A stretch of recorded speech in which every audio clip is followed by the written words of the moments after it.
I want to send a message to the enablers of Mr. Kelly, to the agents and the managers and the attorneys and the others who stood idly by and looked the other way and turned a blind eye while teenage girls were sexually assaulted for over 2 decades. I will not rest until each of you is brought to justice. We will uncover evidence relating to your participation in these crimes. Mr. Kelly did not do this alone. He did so with the assistance of all of these folks. And it was all, let's be clear, in the interest of money. These people, these agents, these attorneys, and these managers, they looked the other way while these young girls were taken advantage of instead of doing the right thing because they didn't want to kill the golden goose. They didn't want to interfere with their own individual paydays. And as far as I'm concerned, they are just as guilty as the predator, R. Kelly. Hey, what's up? It's your girl, Neek, and you're tuned in to Neek at Night. And tonight, I'm going to bring to you guys an interview with R. Kelly's closest people. Now, you guys know that I interviewed Public Announcement. I also interviewed Demetrius Smith, who is his road manager. Well, since R. Kelly was indicted on 10 counts, and he turned himself in, I decided to go back to the sources. I gave you guys an interview speaking to them, and now that he has been indicted, I wanted to go back to the source of the people that was closest to him and get their take on what is going on now. I reached out to Public Announcement. Unfortunately, I was not able to get both members, but I did get Rick of Public Announcement. And I was able to reach out to R. Kelly's road manager, which is Demetrius. And so I'm going to show you what they have to say in wake of these new charges with R. Kelly, their thoughts on it, if they feel like they are involved in any way, because Michael Avenatti is saying that he's going after all of the enablers, and I want to know what they feel about it. So let's get on into this interview. Are y'all ready? I'm not sure if y'all ready, but let's get started, okay? Hey, what's up? Okay, so you guys heard the R. Kelly news, and I thought it'd be best to give an update to what's going on with one of R. Kelly's group members from Public Announcement. So I have Rick with me, and he is one of the OGs, and he is around the time that, you know, all of these things is happening. Rick say he didn't see certain things, but we're going to get to the nitty and gritty of the new things, and I want to hear Rick's take and what he feels about this. Hey, Rick. Hey, how are you? I'm great. I want to read to you some of the stuff that is being reported about this indictment, and I want to get your take on it after I'm done reading it. And I want you to tell me like what you feel, and then I'm going to ask you a couple questions in regards to it. So TMZ wrote up a report, and it says, R. Kelly has been charged with 10 counts by the Cook County State's attorney. Prosecutors hit him with 10 counts of aggravated criminal sexual abuse Friday morning. TMZ has learned 9 of the 10 counts involved alleged victims ranging in age from 13 to 16 years old. One of them is the subject of 4 different counts. There are a total of 4 alleged victims. So according to the complaint, the allegations include oral and vaginal sex with a girl between the ages of 13 and 16. The complaint says he transmitted his semen onto the alleged victim's body for the purpose of Robert Kelly or the alleged victim's sexual gratification or arousal by the use of force or threat of force. Sources connected to Kelly tell TMZ the singer plans to voluntarily turn himself in to authorities tonight. Still, prosecutors will reportedly appear before a judge today seeking an arrest warrant. So I'm going to fast forward. He has already been taken or turned himself into custody, so he is now in custody for this. So I want to get your thoughts on the matter. What do you think? Did you ever see this day coming where he would actually officially be behind bars? What are you thinking? I never thought about it that way. Okay. From the time that Dre and myself started talking with you, we've had mixed reviews from people corresponding with us, but for me, like I said before, it's time to pray, you know, for him, for the victims, whoever is being at fault, people that allowed it, people that say they allowed it, everybody, you know, the people. What I'm affected by more than anything else is that everybody's pointing a finger. People believe, people don't believe. But I'm not hearing anybody argue and fuss about praying for any of them. My problem is I want to help. My problem is I'm trying to help. And even in trying to help, you get pushback, you know. Sometimes you have to expose yourself to the elements. And I had somebody comment on, you know, my coming out and speaking about my truth. And I corresponded with them, letting them know that, you know, that you have to expose yourself sometime in order to help people. People don't believe you unless they see that you've gone through something horrific. They see that you're suffering from something. And that's what makes whatever it is you're doing believable. And exposing myself, for me, it's my life. It's what terrible things happen to me. But for everybody else, it could just be entertainment, you know. But I'd rather put myself in this predicament and help people instead of waiting to see if somebody else is going to do it, because my job is to help people. I'm here to serve, and that's what we're supposed to do. And my thoughts are praying for him, for the people that are survivors, the people that were victims, whatever the role it is that someone played. And even the people who did the interviews, even the people who are blogging themselves and saying, you know, they believe or they don't believe. I'm praying for everybody, because what we need most and what we all deserve is to come together. And that's what I'm more interested in than anything else. I want to play for you what the this lawyer is saying. And then I want to talk to you a little bit more in regards to the R. Kelly situation, if you will. Okay. So I'm going to play for you this interview that this press conference, a snippet of this press conference. And then I want to ask you a few things in regards to it. Okay. This tape leaves no question as to whether R. Kelly is guilty of multiple sexual illegal acts against a 14-year-old girl. The tape was shot in the late 90s, approximately 1999.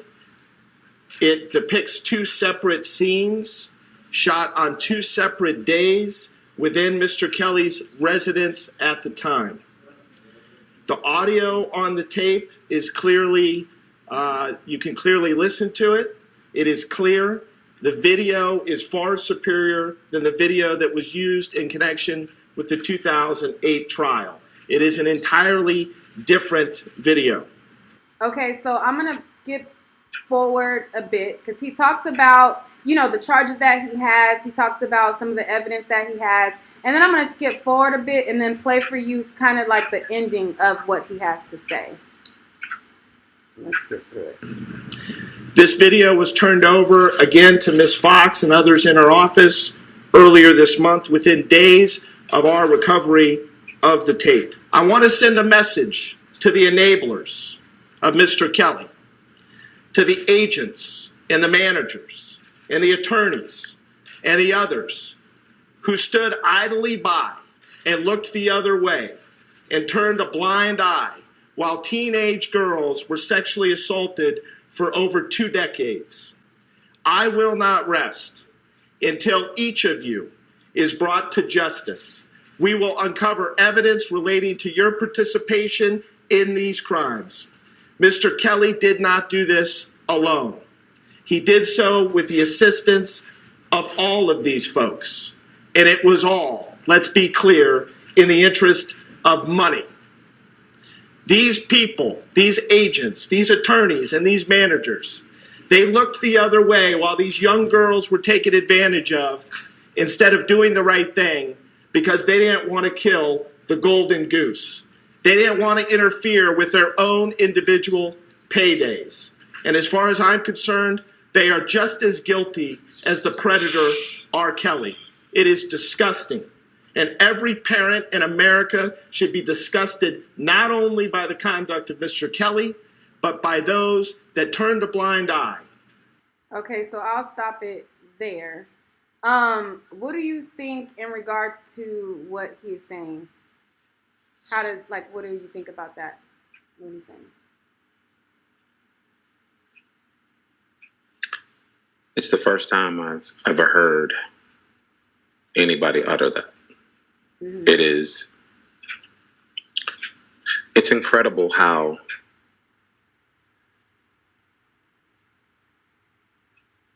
things can make us pay attention, how things can make us humble ourselves or become cast. Mm-hmm. I believe that what I just heard, and I'm hearing it for the first time just now, I believe that I believe what he's saying is serious. Mm-hmm. I believe what he's saying is it is the beginning of them making sure about what they said. Mm-hmm. When there was first talk about it, I was taking it serious then. And I'm just thankful that the God that I serve makes me humble. Mm-hmm. He makes me understand where I'm supposed to be and what I'm supposed to do. And I'm reminded often of where I was, where I could have been, where I should not have been, and how he just removed me, or how he shelters me from things that can make me uncomfortable, things that can make me angry. For most people, this is just entertainment, you know? Right. There's singing. There's different forms of entertainment, from sports to singing to all these different accolades of entertaining people. To some people, gossip is just another form of entertainment, and it's not funny. It's not a game. Mm-hmm. You know. So what do I think? I'm scared for us. I'm scared for the way that we are allowing ourselves to point the finger, be mad at half-truths, choose a side without truly knowing, or better yet, we're choosing sides without actually being led, you know, mm-hmm. being led by God, you know, not another man, but by God. You know, when your heart hurts over something, you know the difference between right and wrong. And when your heart hurts about it, that means you shouldn't be doing it. When mm-hmm. it's joyful and you're crying because you're joy-filled, then that's something you know you should be doing. And right now, I'm scared that we're so far away from what we should be doing and how we should be doing it, that somebodies have to escort us. Somebody has to help us, you know. And mm-hmm. again, I'm praying for him. I'm praying for everybody involved. Okay, so when you talk about people pointing the finger, do you mean that in the way in which they're pointing the finger at R. Kelly, or do you mean in the way in which they're just pointing the finger at the people involved with R. Kelly, such as yourself and other people who were around at the time? I'm past them pointing the finger at Rob. I'm past them. I'm past any attorneys. I'm talking about the people. I'm talking about society. You know, I'm talking about the people that type in their feelings about what they're doing, and I'm mad, or I hate, or I don't like. And it's bigger than this story. Okay. You know, anybody that is being ridiculed, anybody that's being persecuted, anybody that's being brought into something, whether by force or by choice. I'm talking about the people that are saying, yes, I like this, no, I don't like that, I support this, I don't support that. I'm talking about them because if they believe, you know, you can't have a mob action, you can't do anything wrong with a group of people unless they see alike. And it's about our people, it's about the people and what they believe in, what they're doing. And we need to be led, we need to be guided. So you mean like public opinion? Is that what you're saying? Public opinion, yeah. Public opinion, the people who are running the laws, the people who are doing the crimes, everybody needs this help. It's not just a chosen few, it's everybody. Mm-hmm. Because the corruption doesn't start or stop with one person. It can fester into anything. And that's what my worry is. I'm worried about us as a whole, whatever parts they play. Right. Everybody. So do you think he's incorrect in saying that everyone turned the blind eye? No, I don't. So you do believe I don't. that you turned the blind eye? I couldn't turn up a blind eye. I didn't know anything. So then he would be incorrect. See, when I was there, I wasn't hearing rumors or suggestions or anything like that. I wasn't hearing that because nobody was talking to me like that. Mm-hmm. When I say I alienated myself, I wasn't mean, but I didn't sit around and gossip. I didn't sit around and point fingers to see who was doing what. As controlling as the environment could have been, or should I say was, I don't want to sit in a room and you tell me I have to look away. I'll just leave the building. I just left the room so I didn't have to look away. Mm-hmm. You know, I came in, I did my job. If it was 6 hours, it was 6 hours. If it was 2 days, it was 2 days. I did my job and I left, so I didn't have to be bothered with those things that are major things for the people who dealt with it. But it was nothing for me because I didn't have to deal with it. I didn't have to sit there.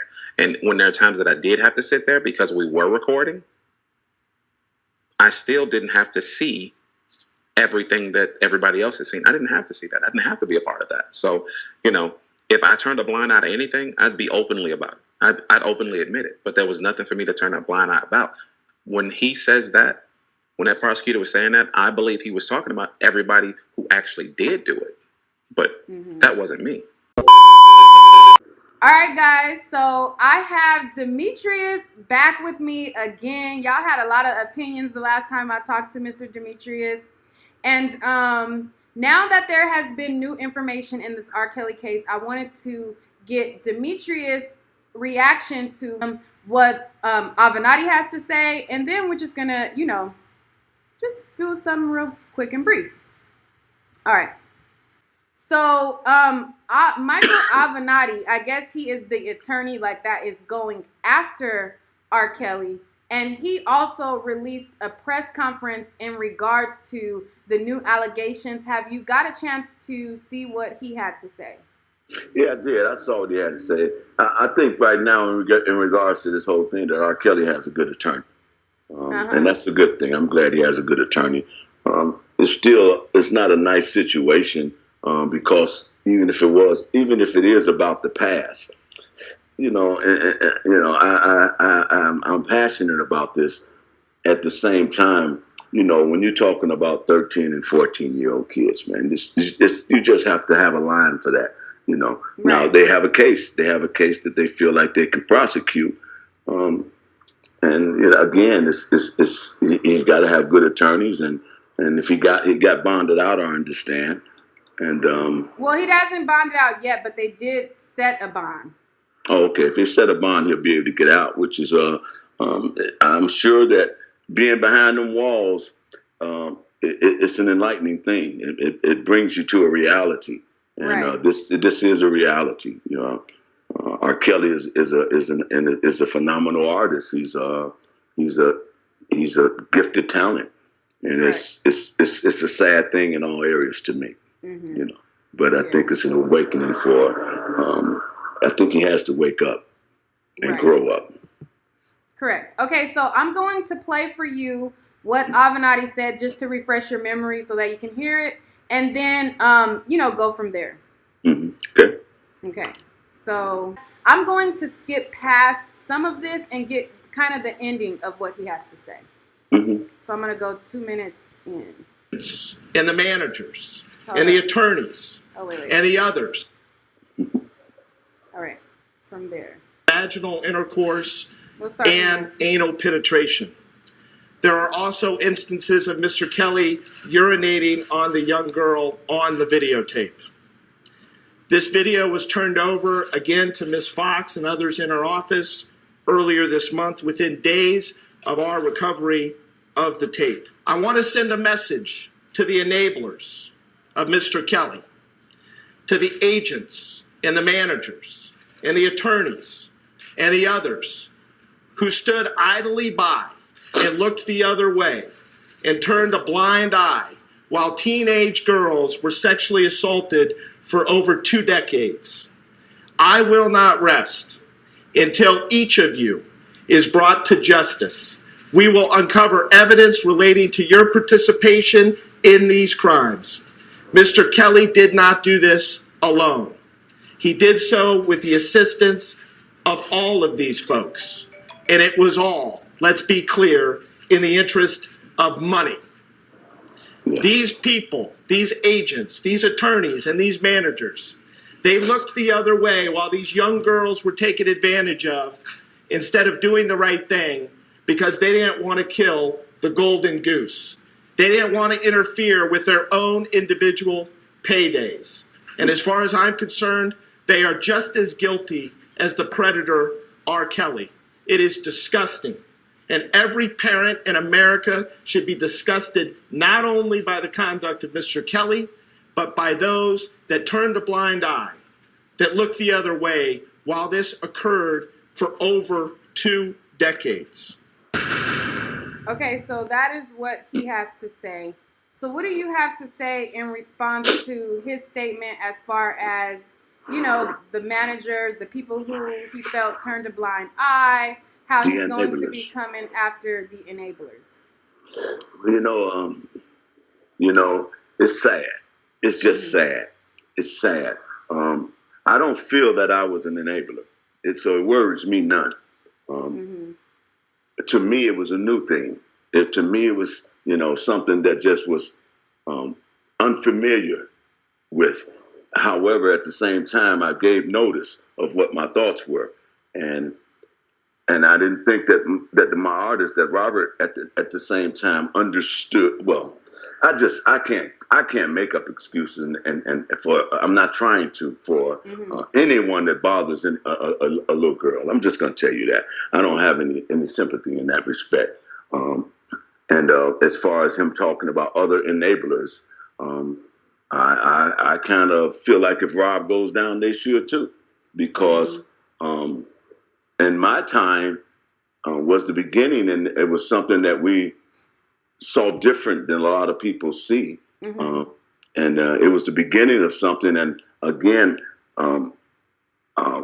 as he said, it was about money. I wrote my book 9 years ago, and it was just to give you a vision of the character of a person. Well, I think, not to cut you off, I'm sorry, I didn't mean to cut you off. When he says that it was about money, I think what he's saying is that people turned a blind eye for the sake of money. Like, not to say that, like whatever, the book that you put out about him after the fact, I don't think he's talking about that. I think he's talking about while the people were employed, they looked the other way and allowed things to happen. Well, I agree with him that, Robert did not fly anyone in. I know Robert didn't pick up the phone and make a reservation for anyone. And I know that if you fly a minor anywhere, they have to have their birth date there. And I know when I used to book flights, not book them, I always had a travel agent, and I would tell her. And the travel agent is aware of, but that's not their vision to say who's he flying in. They just fly him in. Now the person that's doing this for him, they know. They know what's going on, and those are the people those are the ones that should be held. And I'm angry that what he was just telling to me was hurtful, and I was angry at it because those are not the right people to be around them. I mean, I was in the beginning of it, it just was different right then, and it was about money for them, to me. I mean, I don't understand it. I just don't understand it. I just don't understand it. I couldn't. You left right after the Aaliyah thing because you're like, pretty much after Aaliyah, still seeking understanding in the whole situation, and knowing Robert the way I thought I knew him. I don't feel like I did anything criminal. I feel like I didn't make the best decision, but the final decision wasn't up to me, and I didn't put my signature on anything.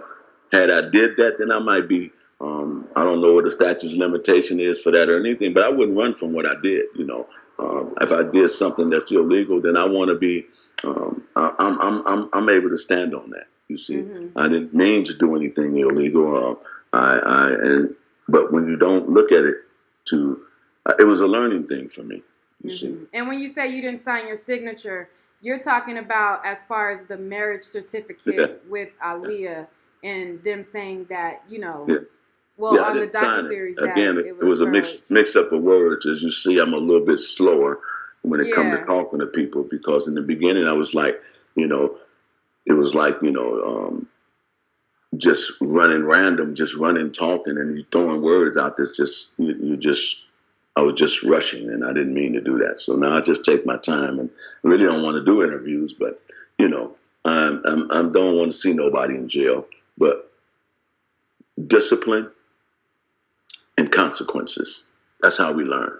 Mm-hmm. Robert hasn't had either one. Mm-hmm. So he has to deal with that now. And he's got a strong spirit inside him. I'm sure that being locked up overnight was something for him to think about. Yeah. But that's not enough. Mm-hmm. That's not enough. He has to go into his, and the people are angry. Mm-hmm. And I understand it.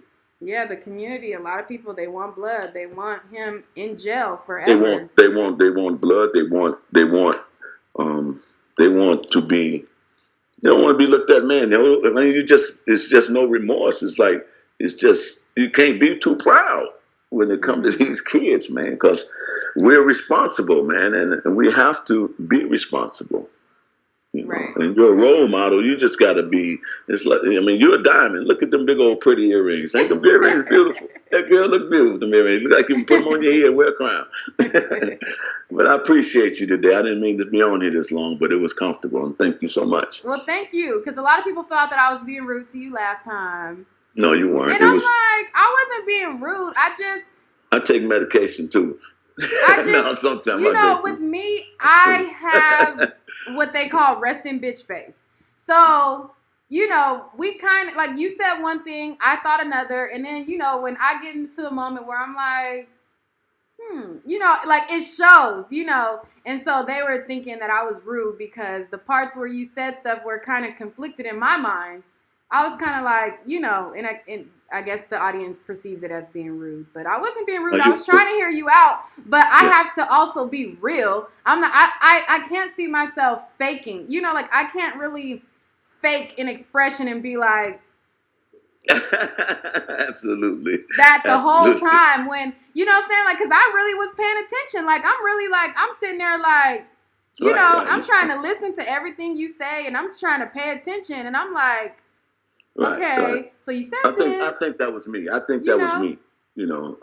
I think that was me. I got a little bit over excited. That's all. I'm an emotional person. I express emotion. But they took it as me being rude, though. No, she wasn't rude at all. She's a diamond. She's a diamond. Okay, so let's just pray. Let's just pray. Right. Let's everybody pray, and because one thing is for sure is that when you look at things, and if you can see things from God's eyes, we all care. We all mean something to Him. Mm-hmm. And even though sometimes we go to jail, He'll lead us there too. You see, and He'll free us from that bondage when we get down on our knees. So He's going to bring you to your knees when you're not in a court. So I leave this all in His hands, and I'm prayerful that He has the glory for that man, because again, like Minister Farrakhan said, you got to have God all in you to write songs like he do. You see, so I'm sure that he got a song for laying in that cell overnight, because that's a different cell than anyone he's ever been in again, because this was the second time. Right. So it had to be very, very scary for him. And let's just pray. Yeah, and so tell people where to find your book. And you had this book out 9 years ago. Plug the book. Might as well get your little plug in there. Tell them where to find it, where to get it, where to find I wrote a book 9 years ago. It's an autobiography, and it's about my life and my journey with the years that I spent with R. Kelly and the different things that I went through. Again, I went through some things that we all walk in every day, and I'm not ashamed of them, because I learned from them, and I hope that they help somebody to make better decisions with themselves. Okay, so it's called The Man Behind the Man, Looking from the Inside Out. Right. And it's on Amazon. That's what most people are familiar with. So it's on Amazon, Barnes Noble. It's on all the book sites. And again, it's been there for like 9 years. And it's not that it's accumulated money over 9 years, period. I always get a little check if it's big or little. So again, I I wrote a book, and if it's to become good, that's a great thing. I don't think nobody would have known of my beginning of Robert Kelly had I not wrote this book, because Robert Kelly doesn't mention people that have been a part of who he is. All right, guys, that's all for this video. I will have the full interview that I did with Demetrius Smith in another video, in another upload, but I just wanted to basically have the reactions to what Avenatti had to say from one of the group members of Public Announcement and Demetrius in this video. So look forward to the full interview where I ask him a few more questions in another video. What do you guys think about Avenatti saying he's going after the enablers? And again, these are people who were around him during the time in which some of the counts that he is being charged with now. So I wanted to get from them what they think. Like, do you think that they're in jeopardy? Do you think that he has anything to go against them about? Are you an enabler if you don't know what he's going on and he's hiding it? Or do you think that it was pretty obvious and they should have known or whatever? Let me know what you guys think in the comment section. Let's talk about it right now. If you're not subscribed to my videos, be sure to hit that subscribe button right now. Also, the links to my other social media is in the description box, but it's also up on the screen, my Instagram, my Facebook, and of course you see my YouTube because you're watching it here. But this is not the only place that I post videos, so I put all three because I post on Facebook as well. With that being said, so let me see what y'all got to say in the comments. And let me know what y'all think. Hit that like, subscribe, and lastly, comment. If you made it to the end of this video, I want you to drop that half moon emoji paired with any other emoji to let me know that you made it to the end, and follow that up with what you think. All right, guys, peace.